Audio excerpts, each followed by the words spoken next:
येत्या 1 एप्रिलपासून पॅन कार्डच्या नियमात होणार मोठा बदल. आत्ताच करा काम अन्यथा पस्तावाल. मंडळी, 1 एप्रिलपासून पॅन कार्डच्या नियमांमध्ये मोठा बदल होणार आहे. आणि जर तुम्ही आत्ताच काम केलं नाही तर पुढे तुम्हाला मोठा त्रास होऊ शकतो. मंडळी, सध्या पॅन कार्ड काढण्यासाठी फक्त आधार कार्ड पुरेसं ठरतं. पण 31 मार्च 2026 नंतर ही प्रक्रिया पूर्णपणे बदलणार आहे. 1 एप्रिलपासून नवीन पॅन कार्ड काढण्यासाठी केवळ आधार कार्ड चालणार नाही, त्यासोबतच तुम्हाला आणखी कागदपत्र सादर करावी लागणार आहेत.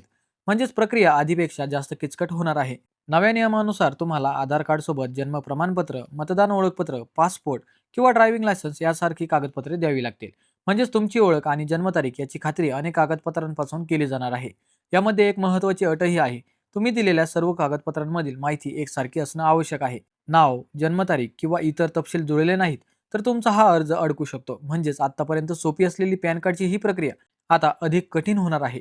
त्यामुळे ज्यांच्याकडे अजून पॅन कार्ड नाही त्यांनी 31 मार्च पूर्वीच अर्ज करणं फायद्याचं ठरणार आहे. मंडळी, त्यामुळे ही माहिती इतरांपर्यंत नक्की पोहोचवा आणि अशाच महत्त्वाच्या अपडेटसाठी या चॅनलला सबस्क्राईब करा.